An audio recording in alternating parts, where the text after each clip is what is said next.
Hi friends, எல்லோருக்கும் வணக்கம். 8 star அப்படிங்கிற டைட்டிலில் ரேணு அண்ட் ஹரிணியோட லவ் ஸ்டோரி தான் நம்ம பார்த்துட்ருக்கோம். பிஃபோராக என்ன நடந்துச்சு அப்படின்னா, ரேணுக்கு அன்எக்ஸ்பெக்டடாக ஹரிணி வீட்டில் ஸ்டே பண்ணுற ஒரு ஆப்ஷன் கிடைக்கும் அகெயின்.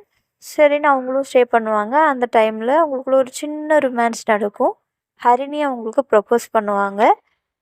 ரேணு அது என்னன்னு ரியலைஸ் பண்ணிவிட்டு நான் அதுக்கப்புறம் சொல்கிறேன் அப்படிங்கிற மாதிரி அவங்க வந்து டைம் கேட்டிருப்பாங்க. கன்ஃபார்மாக நான் உங்களை அக்செப்ட் பண்ணிக்கிறேன் அப்படிங்கிற மாதிரியும் இல்லாமல், நோன்னு சொல்லாமல் டைம் கேட்டிருக்காங்க. அவங்களுக்கு ஒரு கிளாரிஃபிகேஷன் வரணும் அப்படிங்கிறதுக்காக கொஞ்சம் டைம் கேட்டிருப்பாங்க. ரேணுவும் நான் யோசிச்சு சொல்கிறேன் அப்படின்னு சொல்லியிருப்பாங்க. ஹரிணி ஒன்றும் பிரச்சனை இல்லை, உன்னோட விருப்பம், உனக்கு எப்போ சொல்லணும்னு தோணுது சொல்லி, இல்லை சொல்லவே தோணல, என் மேலே உனக்கு அந்த ஃபீலே வரனால எனக்கு ப்ராப்ளம் இல்லை அப்படிங்கிற மாதிரி சொல்லுவாங்க. ஸோ அதுக்கப்புறம் என்ன நடந்துச்சு அப்படிங்கிறது தான் இப்போ பார்க்க போகிறோம். 2 பேரும் தூங்கிடுவாங்க. மார்னிங் விடிஞ்சதுக்கப்புறம் அவங்க வீட்டுக்கு போவாங்க.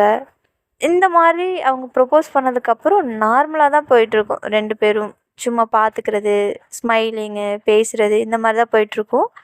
ஒரு நாள் பார்த்தீங்க அப்படின்னா, ஹரிணி ரேணுக்கிட்ட எந்த ஒரு இன்ஃபர்மேஷனும் சொல்லாமல் அவங்களுடைய ஃபேமிலி, ஐ மீன் தாத்தா பாட்டி இருப்பாங்களா, அவங்க வீட்டுக்கு போயிடுவாங்க. ஹரிணிக்கிட்ட ஃபோன் கிடையாது, அவங்க அம்மா தான் வச்சுருப்பாங்க, தரவும் மாட்டாங்க. அது ரேணுக்கும் தெரியும். திடீர்னு கிளம்பி போயிடுவாங்க. ஹரிணி வந்து பார்ப்பாங்க. ஹரிணி வந்து எக்ஸ்பெக்ட் பண்ணுவாங்க, ரேணு வந்தால் அவகிட்ட எப்படியாவது சொல்லிட்டு போகலாம், எங்கேயாவது பார்த்தா அப்படின்ட்டு. பட் ஹரிணி எக்ஸ்பெக்ட் பண்ணிக்கிட்டே இருப்பாங்க. ரேணு வந்து வரவே மாட்டாங்க. இவங்க வந்து அவங்களுக்கு இன்ஃபர்மேஷன் சொல்கிற அந்த ஒரு சான்சஸ் கிடைக்காமலே போயிடும். திடீர்னு அவங்க கிளம்பிடுவாங்க. 3 நாள் அவங்க ஊரில் ஸ்டே பண்ணுற மாதிரி இருக்கும். ஹரிணி போயிடுவாங்க. அங்கே பக்கத்தில் இருக்கிற சரோஜா ஆண்டி கிட்ட மட்டும் சொல்லிட்டு அவங்க ஃபேமிலியே. ரேணு அடுத்த நாள் பார்த்திங்கன்னா கேஷுவலாக மார்னிங் வருவாங்க. என்னாச்சு இன்னைக்கு காலையிலேருந்து கடை பக்கம் வரவே இல்லை, நம்மக்கிட்டையும் ஒரு வார்த்தை கூட வந்து பேசவே இல்லை. சரி, ஓகே, நம்மளாவது போய் பார்த்துட்டு வரலாம் அப்படின்ட்டு ஹரிணி வீட்டுக்கு ரேணு போவாங்க. போனாங்க, கேட் பூட்டியிருக்கும். எங்கடா போனாங்க, ஒரு வேளை எங்கே ஷாப் போயிருப்பாங்க அப்படின்ட்டு அவங்களும் நார்மலாக அவங்க வீட்டுக்கு போயிடுவாங்க. ஈவினிங் 3, 4, 5, 6 அவள் வரவே மாட்டா. சரி, ஓகே, நாமளே போய் அகைன் பார்க்கலாம் அப்படின்ட்டு 7 o'clock இங்கேருந்து அவங்க போவாங்க. அப்பயும் வீடு பூட்டி தான் இருக்கும். என்னடா இப்பவும் பூட்டியிருக்கு, ஒருவேளை பர்ச்சேஸ்க்கு போயிருக்காங்களோ, சரி ஓகே அப்படின்ட்டு இவங்களும் போயிடுவாங்க. ஏன்னா இவங்களுக்கு தெரியும்ல, அவங்கக்கிட்ட ஃபோன் கிடையாது. அவங்க அம்மா காண்டாக்ட் பண்ணால் அவங்க எதை நினச்சிடுவாங்கன்ட்டு காண்டாக்ட் பண்ண மாட்டாங்க. இவங்க வந்து யோசிச்சுட்டே இருப்பாங்க, எங்கே போனா, நம்மக்கிட்ட ஒரு வார்த்தையாவது சொல்லிட்டு போயிருக்கலாமே, காலையிலேருந்து அவளை பார்க்கவே இல்லையே. அது ஒரு மாதிரி அவங்க ஃபீல் பண்ணிகிட்டே இருப்பாங்க. அவங்கள ரொம்ப மிஸ் பண்ணுவாங்க சொல்லப்போனால். சரின்ட்டு இப்படியே அவங்களே பார்த்து நினச்சிக்கிட்டே தூங்கிடுவாங்க. அடுத்த நாளும் விடிஞ்சிடும். அடுத்த நாள் விடிஞ்சதுக்கப்புறம் ரொம்ப ஆர்வமாக எந்திரிச்சு ரேணு வந்து அவங்கள பார்க்கறதுக்காக அவங்க வீட்டுக்கு போவாங்க. ஸ்டில் வீடு பூட்டி தான் இருக்கும். என்னடா நேற்றுலேருந்து வீடு பூட்டியே இருக்குது, எங்கே போனாங்க இவங்க அப்படின்னு சொல்லிட்டு யோசிச்சுக்கிட்டே வருவாங்க. யோசிச்சுக்கிட்டே வரும்போது சரோஜா ஆண்டி, ரேணு என்னம்மா இந்த பக்கம் அப்படின்னு கேட்பாங்க. இல்லை ஆண்டி, ஹரியை பார்க்கலான்னு வந்தேன். உங்களுக்கு தெரியுமா அவங்க எங்கே போயிருக்காங்கன்னு? அவங்களா, அவங்க பாட்டி வீட்டுக்கு போயிருக்காங்கம்மா, வர 2-3 நாள் ஆகும்னு சொன்னாங்க, ஆனால் எப்போ வருவாங்கன்னு தெரியாது அப்படின்னு சொல்லுவாங்க. 2-3 நாள் ஆகும்னு சொன்னாங்களா? சரி ஆண்டி, ஓகே ஆண்டி, ஏதாவது ரொம்ப முக்கியமான விஷயமாம்மா அப்படின்னு கேட்பாங்க. இல்லை ஆண்டி, சும்மா தான் ஹரியை பார்க்கலான்னு வந்தேன் அப்படிம்பாங்க. சரி, ஓகேம்மா அப்படின்னு சொல்லிட்டு இவங்க போயிடுவாங்க. இவங்க போனால் அவங்க எப்படா வருவாங்கன்னு அவங்கள பார்க்கணுங்கிற அந்த தவிப்பு இருக்கு பாருங்க. ரேணுக்கு அப்படி ஒரு தவிப்பாக இருக்கும். அவங்களால சாப்பிட முடியாது, தூங்க முடியாது, வேறு எந்த ஒர்க்குமே அவங்களால பண்ணவே முடியாது. அப்படி ஒரு அவங்கள அப்படி மிஸ் பண்ணுவாங்க. அவங்க அப்பா கிட்ட வந்து ரேணு கேட்பாங்க, அப்பா, நீங்கள் அம்மாவை லவ் மேரேஜ் தானே பண்ணிக்கிட்டீங்க, உங்கள் லவ் பற்றி கொஞ்சம் சொல்லுங்களேன் அப்படின்னு கேட்பாங்க ரேணு. அப்போது அவங்க அப்பா சொல்லுவாங்க, அதை ஏம்மா கேட்குற, அப்போல்லாம் உங்கள் அம்மா இருப்பாங்க, அப்படியே பார்க்குறதுக்கு தங்க செல்ல மாதிரி இருப்பா, பார்த்துக்கிட்டே இருக்கணும் போல தோணும் அப்படின்னு அவங்க அப்பா சொல்லுவார். உடனே அவங்க அம்மா வந்துட்டு, ஆமாம், அந்த அளவுக்கெல்லாம் சீன் இல்லை. உங்கள் அப்பா என்ன தெரியுமா பண்ணுவார், என்னை பொண்ணு பார்க்க வந்தாங்க ஒரு டைம். வந்து பார்த்துட்டு எங்கள் வீட்டில் இவரை பிடிக்கல, வேணாம் அப்படின்னு சொல்லிட்டாங்க. அதனால இவங்களும் போயிட்டாங்க. ஆனால் உங்கள் அப்பாவுக்கு எனக்கு ரொம்ப பிடிச்சி போச்சு. நான் வந்து பெருசாலாம் எதுவும் இல்லை, இவர் கட்டினா இவளை தான் கட்டுவேன் அப்படின்ட்டு டெய்லியும் எங்கள் வீட்டுக்கு முன்னாடி ஒரு டீ கடைக்கிட்ட வந்துடுவார். டீ குடிக்க மாட்டார், ஆனால் அந்த டீ கடை சுற்றி சுற்றி வந்துட்டுருப்பாரு. எங்கள் வீட்டில் இருக்கிறவங்கெல்லாம் பார்த்து இந்த பையன் எங்கே சுற்றிட்டு இருக்கான் அப்படிங்கிற மாதிரி பார்த்து பார்த்தும் பார்க்காத மாதிரி இருப்பாங்க. ஆனால் எனக்கு புரிஞ்சு போச்சு என்ன தான் பார்க்க வராங்க அப்படின்ட்டு. அதுக்கப்புறம் அவங்க அப்பா ஆரம்பிப்பார், ஆமாம்மா இப்படியெல்லாம் டெய்லியும் போவேன் அவளை பார்க்கறதுக்காக, ஆனால் எனக்கு கண்டுக்கவே மாட்டா, செம்ம கோவமாக இருக்கும். ஆனால் எனக்கு அட்லீஸ்ட் இவளை பார்த்தோமே அப்படிங்கிற ஒரு ஹாப்பினஸ் இருக்கும். ஒரு நாள் பார்க்குறேன், இவங்க ஃபேமிலியை காணும், வீடு பூட்டிட்டு எங்கேயோ போயிட்டாங்க.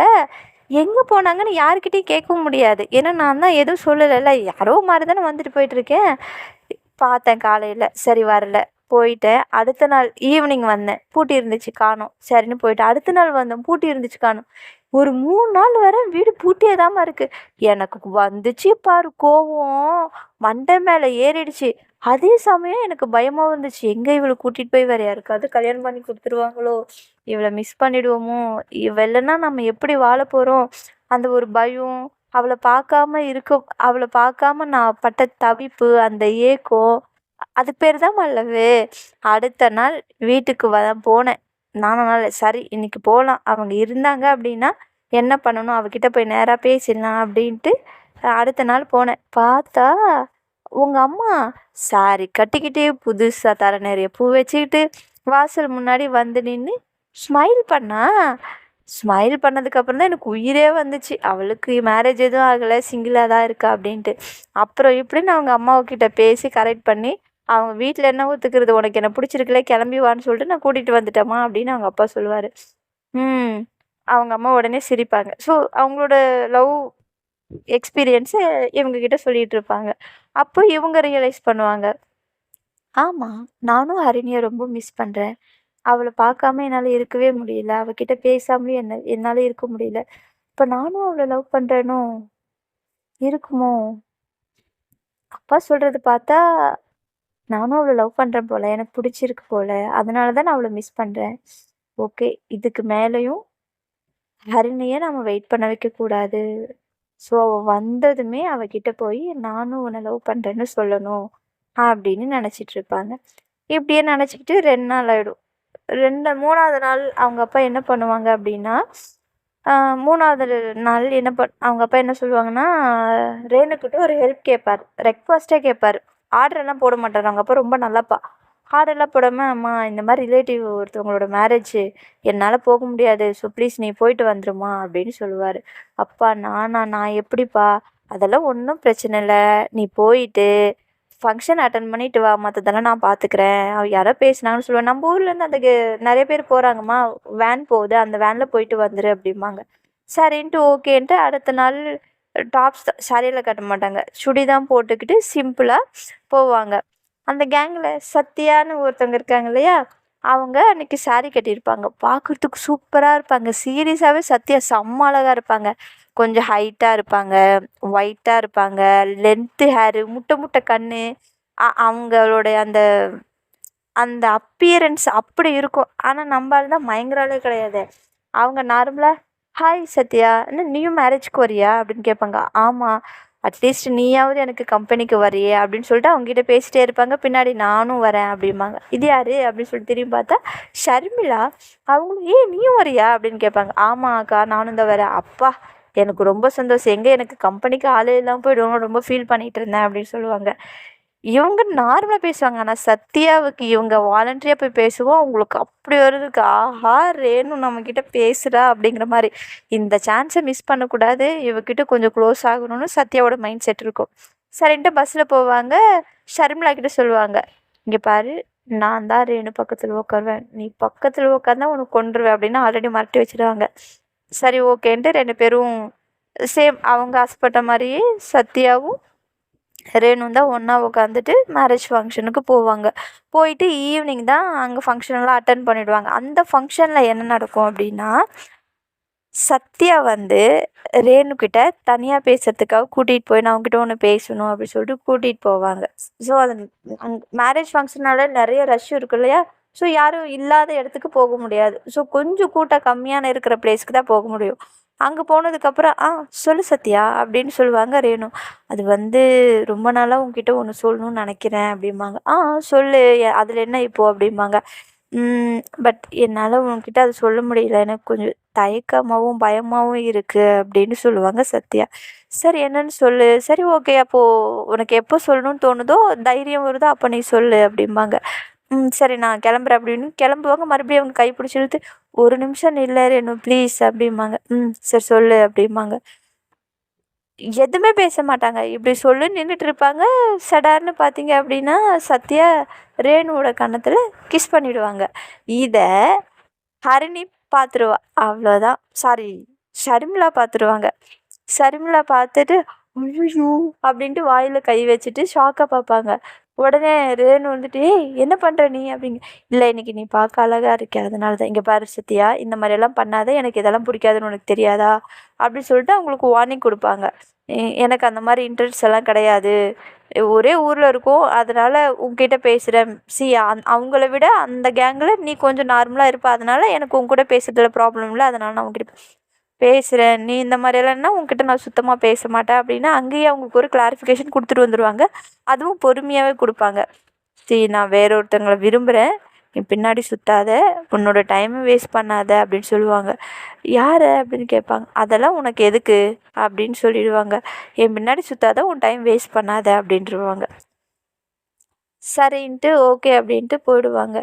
அவங்களுக்கு அதையே நினச்சி ரொம்ப ஃபீல் பண்ணிக்கிட்டு அழுதுகிட்டும் இருப்பாங்க. ஸோ எல்லோரும் சேர்ந்து மேரேஜ் ஃபங்க்ஷனுக்கு போவாங்க. மேரேஜ் நல்லபடியாக முடிஞ்சிடும். சத்யா ரேணு கூட கொஞ்சம் நல்லா ஜாலியாக பேசிகிட்டு இருப்பாங்க. கொஞ்சம் அவங்களுக்குள்ள கம்யூனிகேஷன் ஸ்டார்ட் ஆகும். சரின்ட்டு மேரேஜ் ஃபங்க்ஷன்லாம் முடிச்சுட்டு ரிட்டர்ன் அந்த பஸ் கிளம்பும். அது எத்தனை மணிக்கு கிளம்புனா ஈவினிங் 4:00 போல் அந்த டைமில் தான் கிளம்பும். சரின்னு சொல்லிட்டு எல்லோரும் அந்த பஸ்ஸில் வருவாங்க. வரும்போதுமே பார்த்தீங்க அப்படின்னா ரேணு அண்டு சத்யாவும் 2 பேரும் ஒன்றா தான் உட்காந்து பேசிட்டு வருவாங்க. பஸ்ஸை விட்டு ஊரில் வந்ததும் பஸ்ஸை விட்டு ஒவ்வொருத்தராக இறங்கிட்டு இருப்பாங்க. அப்போது ஃபஸ்ட்டு பார்த்தீங்க அப்படின்னா ரேணு இறங்கிடுவாங்க. பின்னாடி சத்யா இறங்கிட்டு போகும்போது கால் ஸ்லிப்பாகி விழ போவாங்க. அப்போ கரெக்டாக பார்த்தீங்க அப்படின்னா ரேணு அவங்கள பிடிச்சி ஓகே தானே, ஏதாவது அடிபட்டுருச்சு அப்படின்னு கேட்பாங்க. இல்லை ஓகே அப்படின்னு சொல்லிட்டு அவங்க ஒரு ஸ்மைல் கொடுப்பாங்க. ரொம்ப தேங்க்ஸ் அப்படின்னு சத்யா சொல்லுவாங்க. அதில் என்ன இருக்குது, ஒன்றும் இல்லை, உனக்கு அடியெல்லாம் எதுவும் படலைல்ல அப்படிம்பாங்க. படலை அப்படின்னு சொல்லிட்டு அவங்களுக்கு ரொம்ப ஹாப்பியாக இருக்கும் சத்யாக்கு. அவங்க ரொம்ப நாளாக இவங்கள ஃபாலோ பண்ணிகிட்ருக்காங்க. இவங்கக்கிட்ட பேசுகிற ஒரு சான்ஸ் கூட கிடைக்காது. அப்படியே பேசினாலும் ஒரு சில வேர்டு மட்டும்தான் பேசுவாங்க. அந்த மாதிரி ஒரு பர்சன்கிட்ட இந்த மாதிரி ஒரு கேரிங் வரும்போது எவ்வளோ ஹாப்பியாக இருக்கும். ஸோ ரொம்ப ஹாப்பியாக இருக்கும். அதனால அந்த ஹாப்பினஸ் ஃபீலை அவங்க ஃபீல் பண்ணிகிட்டு இருப்பாங்க சத்யா. இப்படி பேசிகிட்டே இருந்துட்டு திடீர்னு ரேணு திரும்புவாங்க. நம்பாள் ஹரிணி நிற்பாங்க, முறைச்சிக்கிட்டே நிற்பாங்க. ஐயோ என்ன, ஏன் இவ இப்படி முறைக்கிறா அப்படின்னு ஒரு செகண்ட் ஸ்டக் ஆவாங்க. அடுத்த நிமிஷமே 3 நாளைக்கு அப்புறம் இப்போ தானே பார்க்குறாங்க, ஹாய் ஹரி அப்படின்ட்டு போவாங்க. ஆனால் அவங்களும் அதே ஹாப்பினஸில் தான் வந்திருப்பாங்க. ஏன்னா அவங்களும் ரொம்ப மிஸ் பண்ணியிருப்பாங்க. பட் இந்த இன்சிடெண்ட் பார்த்ததுக்கப்புறம் அவங்களுக்கு பிபி ரைஸ் ஆகிடும். செம்ம கோவத்தில் இருப்பாங்க. நீ எப்படி அவளை டச் பண்ணலாம் அப்படிங்கிற மாதிரி கோவம், பொசிஷனஸ். அவள் எதுவும் பேச மாட்டா ஹரிணி. சைலண்ட்டாக திரும்பி வீட்டுக்கு போயிடுவா. ஹரி நில்லுடி ஹரி அப்படிம்பாங்க. காதுலேயே வாங்கிக்க மாட்டாங்க, போயிடுவாங்க. ஐயோ 3 நாளைக்கு அப்புறம் இன்றைக்கி தான் பார்க்குறேன், அதுக்குள்ளே இப்படி ஒரு பிரச்சனையா அப்படின்ட்டு இவளை எப்படி தான் சமாதானம் பண்ண போகிறனோ, அடிக்கடி வேதாளம் முருங்கை மரம் ஏறிடுதே அப்படின்ட்டு பின்னாடியே போவாங்க. பின்னாடியே போனால் அவங்க அம்மா கரெக்டாக அப்போ வருவாங்க. வந்துட்டு ஹாய் ஆண்டி, எங்கே ஆண்டி கடைக்கு கிளம்பிட்டீங்க, ரேணுக்கிட்ட ஹரிணிக்கிட்ட கொடுத்து விட்டிங்கன்னா அதையும் வாங்கிட்டு வருவல்ல, நீங்கள் ஏன் போகிறீங்க? இல்லைம்மா எனக்கு ஒரு சின்ன வேலை இருக்குது பேங்க்கில், அதனால் நான் கிளம்பிட்டேன் அப்படிம்பாங்க. பேங்க் போகிறீங்களா, ரொம்ப தேங்க்ஸ் ஆண்டி அப்படிம்பாங்க. நான் பேங்க் போகிறதுக்கு நீ எதுக்குமா தேங்க்ஸ் சொல்கிற? ஐயோ ஆண்டி அது உங்களுக்கு சொன்னால் புரியாது, அவள் இப்போ தான் வேதாளம் முருங்கை மரம் ஏறி போயிட்டுருக்கா, நீங்கள் இருக்கும்போது அவளை எப்படி சமாதானம் பண்ணிக்க எனக்கு சான்ஸ் கிடைக்கும், நீங்கள் வேற போகிறீங்க, ஸோ எனக்கு சான்சஸ் ரொம்ப நல்லா கிடைக்கும், அதனால தான் இந்த தேங்க்ஸ் அப்படின்னு அவங்க மனசுக்குள்ளே நினச்சிட்டு, இல்லை ஆண்டி சும்மா தான் போயிட்டு வாங்க அப்படின்னு சொல்லுவாங்க. என்ன ஆச்சு உனக்கு அப்படின்ட்டு அவங்க யோசிச்சுக்கிட்டே அவங்க பையனை கூட்டிகிட்டு போயிடுவாங்க. அப்பாடி இருக்கிற ஒரு டிஸ்டர்பன்ஸும் போயிடுச்சு, இனி நமக்கு எந்த டிஸ்டர்பன்ஸும் கிடையாது, அவளை நம்ம இஷ்டத்துக்கு சமாதானப்படுத்தலாம் அப்படின்ட்டு போவாங்க. உள்ளே போனதும் ஹரி அப்படின்ட்டே போவாங்க. கேட் லாக் பண்ணிவிட்டு என்ன அப்படிம்பாங்க. "ஏய் இப்ப எதுக்கு இவ்வளோ கோவப்படுற?" அப்படி சொல்லுவாங்க. "நான் எங்க கோவப்படுறேன்? எனக்கெல்லாம் எந்த கோவமும் இல்லையே" அப்படிம்பாங்க. "ஆமா எங்க போன 3 நாளா என்கிட்ட சொல்லாம கொள்ளாம?" அப்படிம்பாங்க. "ஊருக்கு போயிருந்தேன். இப்ப என்ன?" அப்படிம்பாங்க. ஸோ கோவத்திலேயே அவங்க குடுத்த டெடி பியர் இருக்கும் இல்லையா? அத பெட் மேல வச்சிருப்பாங்க. அந்த டெடி பியர குத்திக்கிட்டே இருப்பாங்க. குத்திக்கிட்டே கோவத்துல பேசிட்டு இருப்பாங்க. இத ரேன் நோட் பண்ணிட்டு, "பாவம் அந்த டெடி அழுதுரும். ப்ளீஸ்" அப்படிம்பாங்க. அப்புறம் அந்த குத்துறத நிப்பாட்டிட்டு சைலண்ட்டா அந்த பக்கமே திரும்பி நின்னுட்ருப்பாங்க. இவங்க என்ன பண்ணுவாங்க அப்படின்னா, "ஏய் அது சும்மா ஒரு சின்ன ஆக்சிடென்ட். அவ கீழ விழுக போனா நான் புடிச்சேன் அவ்வளோதான்" அப்படின்னு சொல்லிக்கிட்டே பேக் ஹக் பண்ணுவாங்க. பேக் ஹக் பண்ணதும் அவங்க ஹரிணி எக்ஸ்பெக்ட்டே பண்ணியிருக்க மாட்டாங்க. ரேணு இந்த மாரி பண்ணுவாங்களான்ட்டு. அவங்க ஆல்ரெடி இவங்க நார்மலா பேச போனாலே மூஞ்சி திருப்பிட்டு போற கேட்டகரி. இதுல இவங்களா வாலண்டரியா வந்து பேக் ஹக் பண்றாங்கன்னா, அத நம்ப முடியுமா என்ன? சுத்தமா நம்ப முடியாது. அதே சமயத்துல அவங்களுக்கு அவ்ளோ ஹேப்பியா இருக்கும். "என்ன இவ பேக் ஹக் எல்லாம் பண்றா?" அப்படின்ட்டு அந்த ஹேப்பில அவங்களோட கோவமெல்லாம் புஸ்ஸுன்னு ஆயிடும். ஃபுல்லா மறந்துரும். அவங்க நல்லா பேக் ஹக் பண்ணிட்டு, "ஹரி 8 ஸ்டார்" அப்படிம்பாங்க. அவ்வளோதான். அந்த வேர்ட கேட்டதும் ஹரிக்கு இன்னும் ரொம்ப ஹேப்பியா இருக்கும். 8 ஸ்டார் அப்படின்னா மிஸ் யூ அப்படின்னு அர்த்தம். 8 ஸ்டார் அப்படின்னு சொல்லுவாங்க. உடனே அவ திரும்பி, "என்ன சொன்ன?" அப்படின்னு ஆ ஹரிணி வந்து ரேணுவோட ஃபேஸ் டு ஃபேஸ் கண்ண பார்த்து கேட்பாங்க. அந்த ஒரு எக்ஸைட்மெண்ட் இருக்கும் இல்லையா? அந்த ஒரு ஃபீல்லே அவங்கள பார்த்து, "என்ன சொன்ன? மறுபடியும் சொல்லு" அப்படிம்பாங்க. "எஸ். Seriously 8 star. நான் உன்ன ரொம்ப மிஸ் பண்ணேன். இந்த 3 நாள் உன்ன பார்க்காம என்னால இருக்கவே முடியல. ப்ளீஸ் எங்கேயாவது போறதா இருந்தா என்கிட்ட சொல்லிட்டாவது போ. உன்ன பார்க்காம நான் எவ்வளோ கஷ்டப்பட்டேன்னு தெரியுமா?" அப்படின்னு சொல்லிட்டு ஹக் பண்ணிடுவாங்க. ஹக் பண்ணதும், "நான் உன்ன ரொம்ப மிஸ் பண்ணேன். ப்ளீஸ் இனிமேல் எங்கேயாவது போறதா இருந்தா சொல்லிட்டு போ. உங்க அம்மாவ மட்டும் போ சொல்லு. நீ போகாத. இங்கேயே இரு. என்னை விட்டு எங்கேயும் போயிடாத. நீ இல்லாம என்னால இருக்க முடியாது. அ நீ இல்லாத இந்த 3 நாள் தான் நீ என் மனசுல எந்த அளவுக்கு இருக்க அப்படிங்கிறத நான் ரியலைஸ் பண்ணேன். நான் உன்னை எந்த அளவுக்கு விரும்புறேன் அப்படிங்கிறதே நான் ரியலைஸ் பண்ணேன். நீ இல்லாம என் லைஃப்ல எதுவுமே மூவ் ஆன் ஆகல தெரியுமா? என்னோட உலகம் அப்படியே ஸ்டக் ஆகி நின்னுடுச்சு. இப்போ வரைக்கும் ரன் ஆகவே இல்ல. உன்னை பார்த்ததுக்கு அப்புறம் தான் என் உலகமே ரன் ஆக ஆரம்பிச்சுச்சு. ஸோ ப்ளீஸ் இனிமேல் இந்த மாதிரியெல்லாம் பண்ணாதன்னு" சொல்லிட்டு அழுதுருவாங்க.